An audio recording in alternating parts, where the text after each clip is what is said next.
ይሄን አጋጣሚ ታስታውሻለሽ? ይሄኛው ፓርት ማለት የመጀመሪያው ፓርት ሙዚቃ እንግዲህ ከመኪናው ተነስተን ወደ ዋናው ስቴጅ የምንገባበት ፓርት ነበርና በጣም ጎበዞች ናቸው።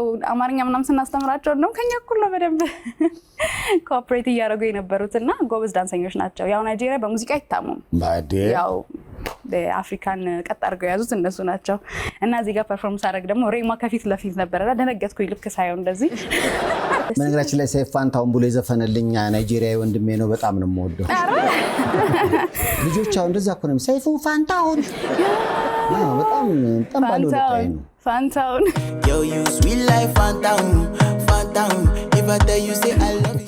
ከኔ ተቀምጬ ስል የሱ ኖሚኔ እንትን እየተጠራ ነበር ካቴጎሪው። ስቴጅ ላይ ወጣ።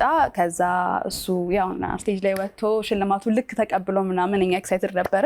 በዛው ባክ ስቴጅ ገብቶ አይ ቲንክ ጨረሰ መሰለኝ ወጣና ልከተለው ብዬ ገና በዛ ዞሬ ምናምን ረጅም ሰዓት ነው ግን ሄጄ ነበር ባይዘው እሱን ባክ ስቴጅ ለማግኘት። ምንም ችግር የለውም። አንድ ቀን እሱ ይከተልሻል። አይ ኖ ይከተላታል። የምን